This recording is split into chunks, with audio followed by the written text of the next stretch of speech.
Good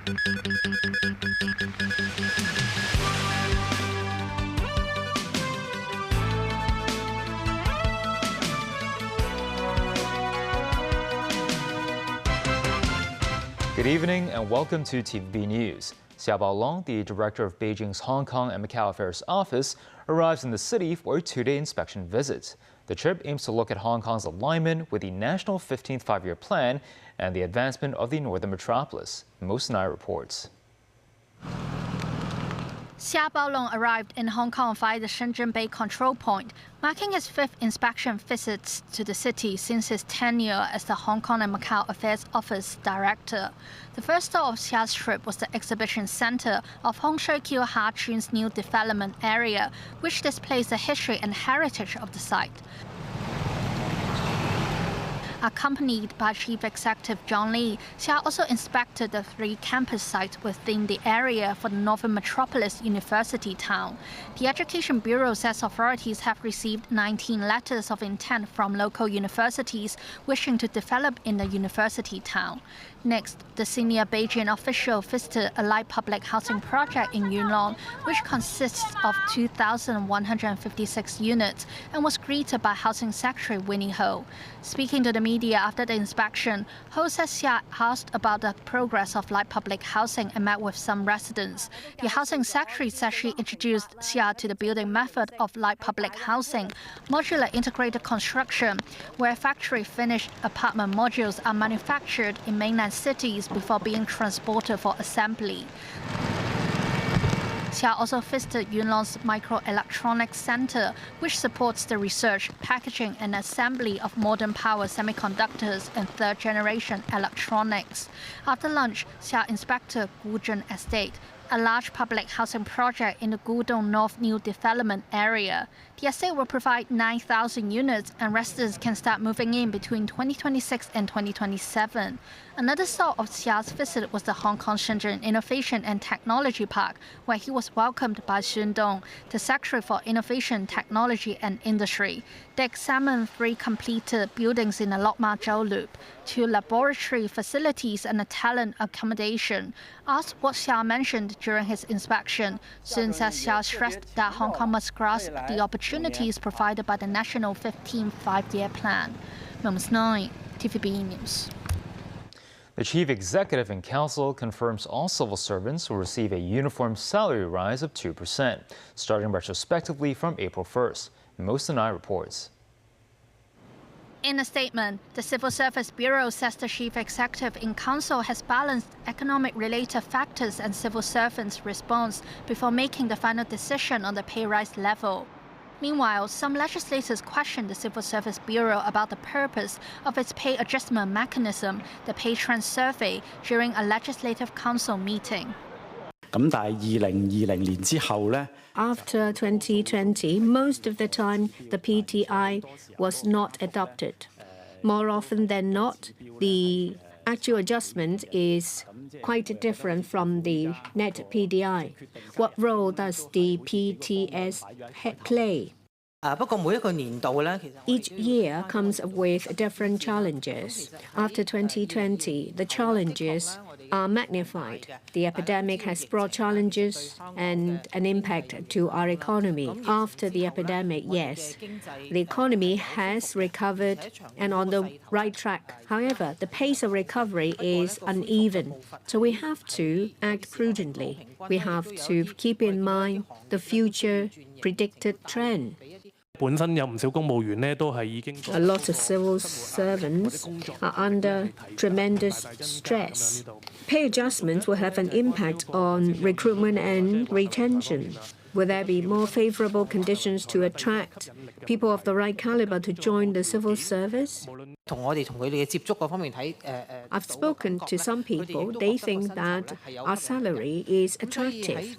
I don't see the pay adjustment this time will have a huge impact on the attractiveness of the civil service. The government will submit the 2026-27 Civil Service Pay Adjustment Arrangement to the Legislative Finance Committee for consideration. Mums 9, TVB News. Russia's overnight attacks on several Ukrainian cities leave 11 civilians dead and one of the oldest landmarks in Eastern Orthodox Christianity engulfed in flames. This as G7 leaders are set to gather in France, where the Russia-Ukraine war is on the agenda. Meanwhile, Ukraine's EU membership talks officially open in Luxembourg. Dan Zhou has more. Arriving in France for the Group of Seven summit, US President Donald Trump says he had good conversations with Ukrainian President Volodymyr Zelensky and Russian President Vladimir Putin ahead of the talks. Trump says with the Iran conflict finished, the focus will now be on the Russia-Ukraine war. We had a very good conversation yesterday with President Zelensky and President Putin, and I see maybe we can do something there. I really do. I think they're both open to it. So now that this is finished, we're going to be focusing on that, see if we can get that one done. However, the optimism from Trump did not stop Russia from launching a large-scale overnight attacks in Kiev and Kharkiv, leaving 11 civilians dead and the Kiev-Pechets Lavra, an 11th century monastery complex, damaged. In a social media post, Zelensky refers to the attack on civilians as Russia showing the world its intention to continue the war. Russia's defense ministry says the strikes targeted defense and industrial facilities, including workshops producing components for long-range drones and cruise missiles and a radar plant. The war in Ukraine is set to feature in talks Tuesday by G7 leaders. Zelensky has arrived to engage in the talks. He says more pressure is needed from G7 countries to provide more support for Ukraine's air defense, especially anti-ballistic capabilities. Zelensky has offered to meet Putin with Trump and European leaders at the G7 gathering, but the Kremlin didn't reply. The Kremlin has said repeatedly that if Zelensky wants to meet Putin, he can go to Moscow. In Luxembourg, Ukraine's European Union membership negotiations launch a process that will require the Ukrainian government to commit to years of political reforms in exchange, even as it fights a Russian invasion. At the meeting, Ukraine's Deputy Prime Minister for European and Euro-Atlantic integration, Taras Kashka, says membership would be like a formalization of an invisible dream and a strong security guarantee for his country against Russia. Danny Zhou, TVB News.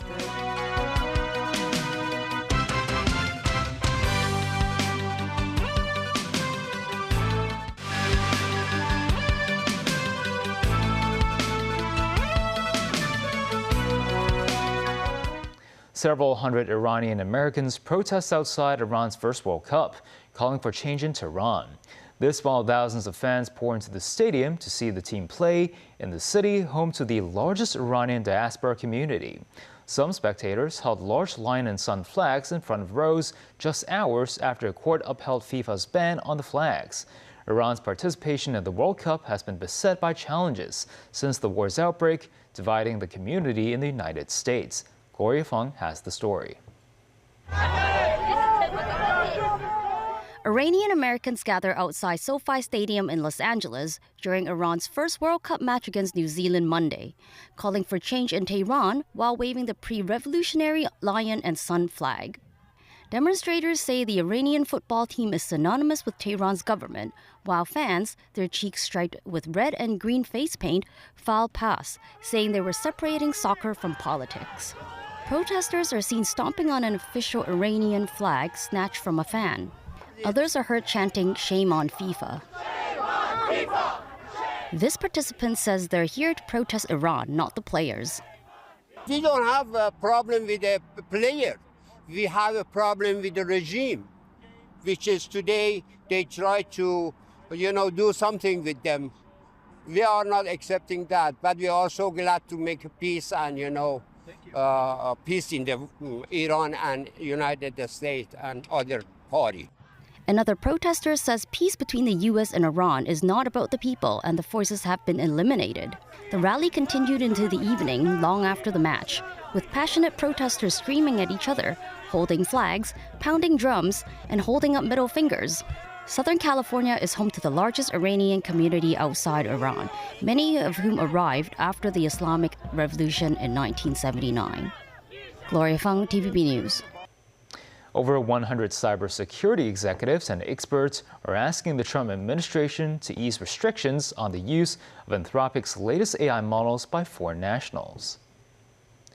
Leaders from companies including Adobe and NVIDIA say in a letter that while the Mythos models are quite good at finding flaws in software and weaponizing exploits, they're not uniquely good at these tasks. The letter points out it's dangerous to take away the best cyber defense capabilities without a good reason when America's adversaries, like China, are advancing in the field. The signatories have asked the U.S. government to commit to an open, scientific, and transparent process of handling AI risk assessments in the future. A letter from U.S. Commerce Secretary Howard Lutnick to Anthropic warned the risk that its advanced AI models could be diverted to foreign military intelligence users. The firm announced on Friday that it had taken its latest Fable 5 and Mythos 5 offline to comply with the federal directive. Hundreds of industry experts and journalists from around the world gather at the Xizang International Communication Conference in Lhasa, with the aim to tell international communities about the current story of Tibet. Samantha Lowe reports at the scene. The conference kicks off with traditional Tibetan singing and dancing, introducing an authentic side of Tibet in the new era. This year marks the second year of the conference, attracting hundreds of experts and journalists from around the world, including those from Hong Kong, Macau, Taiwan, the United States, Nepal, India, and more. Member of the Standing Committee of the CPC Xizang Autonomous Regional Committee, Xu Zhiwen, nods to the strategic importance of Tibet to the Chinese mainland. Located in the southwestern border region of China, he says the Tibet Autonomous Region is an important national security barrier and the first line of defense for safeguarding national security. It is crucial for maintaining unity and opposing separatism, and holds a significant position in the strategic initiatives of the party and the state. He also says since the establishment of the Tibet International Communication Center, more Tibetan stories have been spread to different parts of the world.